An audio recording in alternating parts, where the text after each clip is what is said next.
warm welcome to you. And for my existing subscribers, thank you so much for staying on this journey with me and subscribing. Of course, I really do appreciate it. Again, if you are new here, I would love for you to join the family and subscribe if you are into home decor, videos, day-to-day vlogs. This is definitely the channel for you. So today's video is going to be a little bit about my life. Basically, I want to kind of just be very open about things and tell you about my journey when it comes to me having Zayden. So I'm just going to give you a bit of history. So first of all, let me just say I do have endometriosis. This is something that I've had for so many years. It did take quite a long time for me to get diagnosed with endometriosis. So basically, let me just explain what endometriosis is. I've just got my phone here, so I'm just going to read it on Google. Endometriosis is a long-term condition where tissue similar to the lining of the womb grows in other places, such as the ovaries and the fallopian tubes. Symptoms of endometriosis include pain in your lower tummy or back, pelvic pain, severe pain, and pain during intercourse. Treatments for endometriosis include painkillers, hormone medications, and surgery to remove the tissue. So it's not really clear what causes endometriosis. It just basically, they say it can happen if with the genes, in your genes, or for other reasons as well. It's not very 100% clear, but I was diagnosed with endometriosis. I would say my diagnosis I got probably in, I think, 2008, but the lead up before I got diagnosed with it was just really hard for me. I remember being around 15 years old and I used to have really bad, severe period pains.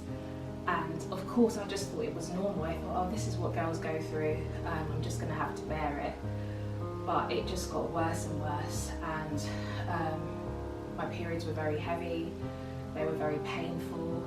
It was to the point where, you know, at night time, going to bed, that wasn't a thing. I wouldn't be able to lay on the bed, I wouldn't be able to walk straight, I was always bending in pain, vomiting continuously.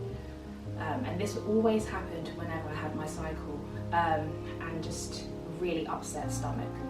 So it did affect me in high school, and bear in mind I didn't get diagnosed until later on.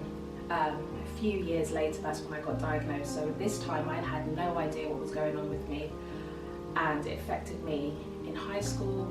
I ended up having to come home a lot of the time because the pain was so bad. I wasn't able to go to all of my lessons. And it's not just the physical pain, it's more or less the mental pain as well. It just messes with you mentally. So I went through that. In the end, I kind of realised that something was not right, something was up. So there was a particular day where I wanted to redo my mum's kitchen.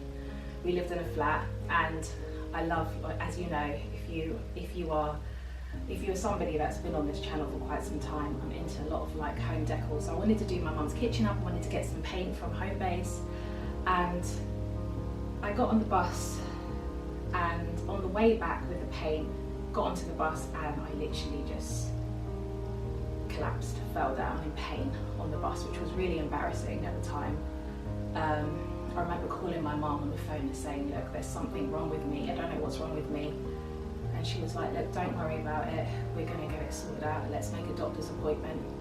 So I told my doctor what was going on with me, and it took some time for them to kind of figure out what was going on, but eventually I got a scan done, and when I got the scan they kind of realised what was going on. I had a very big cyst, and that was very painful. I also had a lot of like tissue around my womb. It was just a mess, a lot of scar tissue. So they basically said, the doctors said, you're going to have surgery.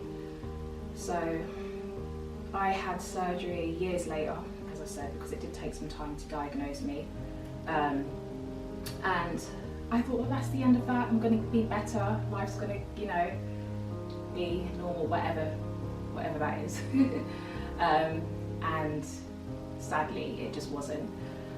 The pain did ease up for a few months, and then the pain came back. Periods started to get painful again.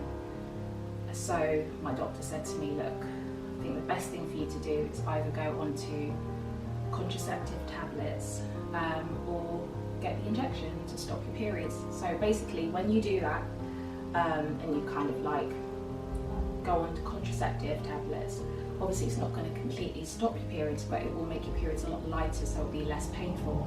Now when you get the injection, that basically stops the periods, or it stopped the periods for me. So I'd done that for a good few years actually, and that was fine, but then I knew deep down inside that I couldn't stay on, you know, contraceptive tablets and be getting injections. I just knew, I thought to myself, that can't be good for my body to continuously rely on that. So I made the decision to stop taking it. I'm no professional, that's just what I done at the time. And the periods got painful again, very heavy periods, and I just said, right, I'm just gonna have to cope. So I was on and off the contraceptive tablets, on and off. And then plenty of years go past, and I meet my husband, and I'm gonna let him come and sit down in this part of the video because obviously he's been there for me in this journey. So I'm just gonna go and call him now. Just keeping an eye on Zayden. Yeah, our little one's sleeping, so we're just keeping an eye on him. So yeah, so I met my husband, and I remember, I think it was the second date I told you, was it the first date about my endometriosis? No, it was the first date because we were talking about kids. Yeah. So that was the first thing. Come sit here so they can see you. Yeah, so that was like the first thing I wanted to say, because I wanted to be very open, obviously about my situation, which you were very understanding about, weren't you? Yeah, no, absolutely. We were very open and transparent during our first date. And to be fair, I'd never heard of endometriosis before I met you, so it was quite new to me. But yeah, it's been a journey. Yeah, it definitely has been. So yeah, I just said to him, look, I don't know if I'm going to be able to have children in the future. I've got endo, explained a little bit about it, and yeah, he was very understanding, which I appreciate. Years went by, we got engaged, got married, we moved in together, got our house, and then obviously, naturally, the conversation of kids come along, and I was just like, I don't know if I'm going to be able to have children, but we give it a go. So I went and I booked an appointment with my doctor because I wanted her to know that I'm ready to start trying. And she was just like, look, you know what, go for it, just try. So we started trying, and I think it was, 7 months we were trying for? Yeah, around that. Around 7 months. Yeah. Nothing happened at all. Sadly, nothing happened.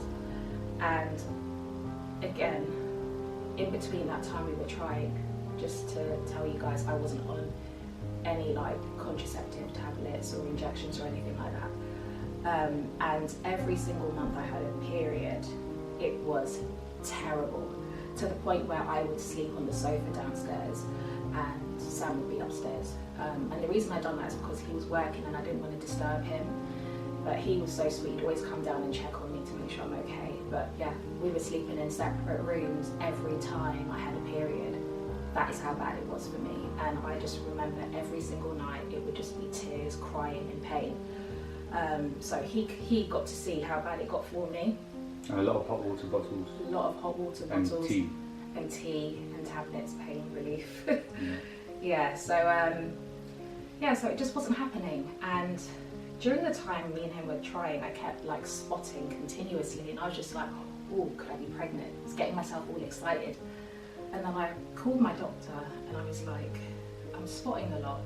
and she's like, look, you need to come in because I need to just check that you're okay, because she was worried that it could be ectopic pregnancy. No, this was...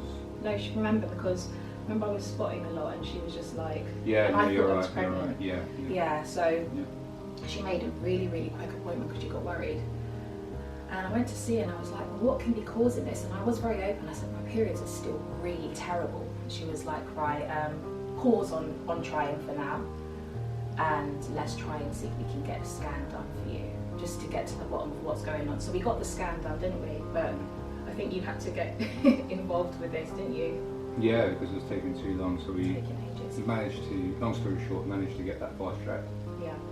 Got the scans done, and then that's where we found out she needed an operation. Yeah, so sadly, I had 2 cysts again. So that was not great. I think one was a variant cyst and the other one was... They were both, I think, the variant cysts. Well, they both, yeah. So they were both variant cysts. And I had a lot of like tissue everywhere, and there was a point where I think they thought my fallopian tube was blocked. So that was quite, like, obviously that made me feel really, really down when I obviously found out everything, because I called my doctor and she told me everything over the phone. So from there, she was like, well, you can't try now. Definitely you cannot try. You need surgery. So Sam, you called the hospital, didn't you? To try and see what was going on when I could get surgery done. And because obviously with the NHS, they're amazing. They are amazing. But obviously they've been under a lot of pressure the past few years. So they had a massive backlog, and they just said it would be a year to wait, didn't they? Yeah, they said that that specific department was most affected from COVID in terms of backlogs. That's when. Yes, so we luckily and thankfully we managed to get access to private healthcare. Yeah.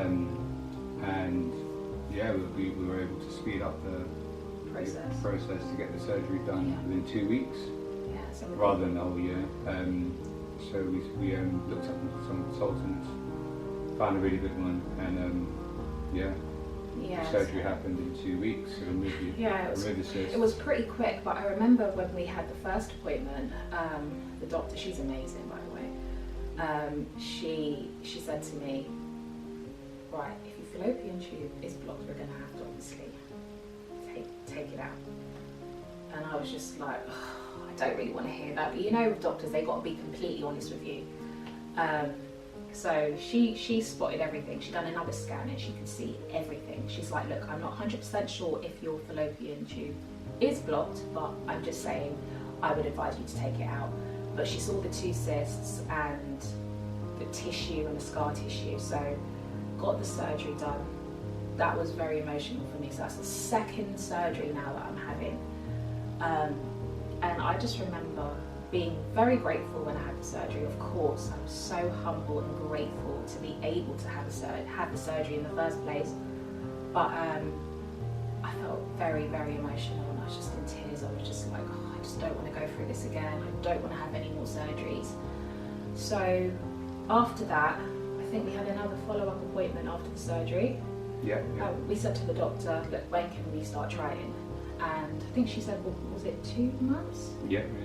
Yeah, she said wait 2 months, and then, you know, see how you feel. First, obviously have a period first and everything. Get yourself all healed. And oh, by the way, I left something out. So the surgery was a keyhole surgery. Both my surgeries I had were keyhole surgeries, just to let you guys know. We waited 2 months, and then we started trying. And then, how long did it take us to fall pregnant, would you say? Pretty much straight away, I'd say. So the first try or second? I think it was the second one. Yeah, I think it was like 1 or 2 tries. Like, yeah. It was a lot sooner than. It was a lot sooner than we expected. To when we first started trying. Yeah. So I fell pregnant. I was very, very happy. I found out I was pregnant when I came back from holiday. I just had this feeling, and I started to get pain. So I started to get a lot of pain, and I was like, oh my goodness, what is this? So I, going on good old Google, which I mean, Google can be a good thing and it can be a bad thing. So I'm looking on Google and all this stuff about ectopic pregnancy starts coming up. I'm like, no. So I call my doctor and they're like, right, we need to get a scan done just to make sure that it isn't that. Got the scan done. Thank goodness it wasn't an ectopic pregnancy. I don't know why I was feeling the pain. I guess I'll never know. I guess everyone's pregnancy is a lot different. But in all honesty, I humbly say that my pregnancy with Zayden was very, thank goodness, it was very peaceful. And yeah, I got through that. We had our baby boy. So I just wanted to be open about things and just let you guys know that yes, you know, it was a struggle for me to get pregnant. Everyone's journey is different. Some people, their journey is so easy and I can appreciate that, and others, like us for example, it was a few hurdles we had to go through, but we feel very grateful, we feel very humble, and I just want to be very, very transparent on this channel. I don't want to like try and paint a perfect picture because life isn't perfect. That's the reality. So yeah, that was the journey with our pregnancy, which leads me on to say, I don't know if you guys have noticed with my past few videos, but there's a little something going on here.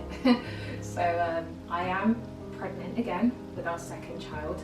Oh my god, can you guys see this? I'm pregnant!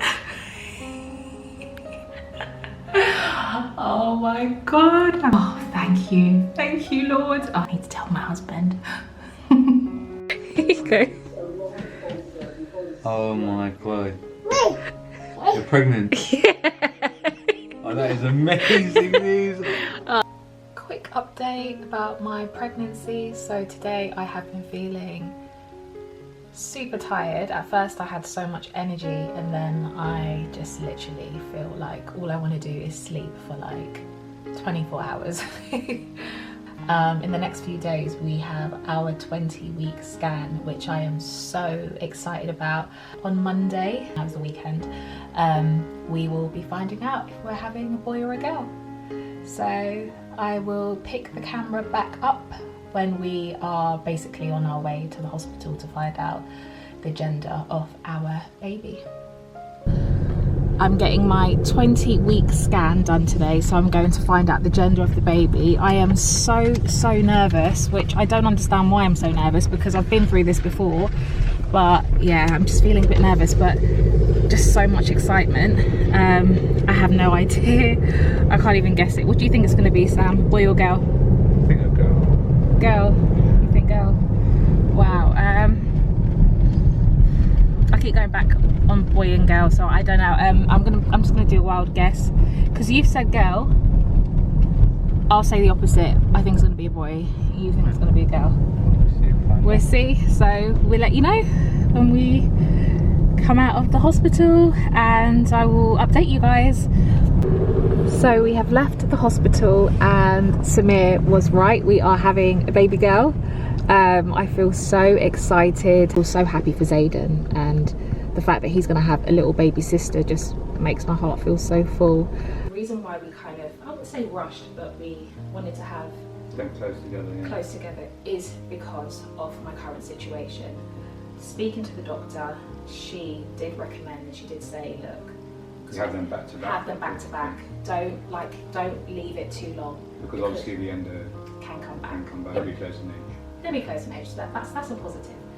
But that's the reason why. So that's why they're so close together, you know, both babies.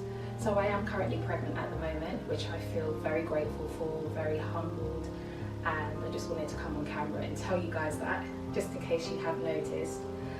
So yeah, we're expecting our second baby. And I also just want to say a massive thank you. I have been looking back at my videos and I've seen that I've got some new subscribers, and I just want to say thank you so much for subscribing and joining the family. I appreciate every single one of you, and honestly, like, I'm so grateful that I've actually started YouTube, because I was a little bit nervous, but it's the best thing I've ever done. And talking to you guys in the comments is just so lovely. It's a great community on YouTube, so thank you guys so much for joining me, and hope you found it informative, this conversation. I think now with endometriosis, people are more open, they're talking about it, and that is a good thing, because there's a lot of us going through so many different things. And I think as women, we should be able to have these open discussions and not be scared about it. Again, if you've got this far watching this video, thank you so much. And we will all see you guys very, very soon in the next video.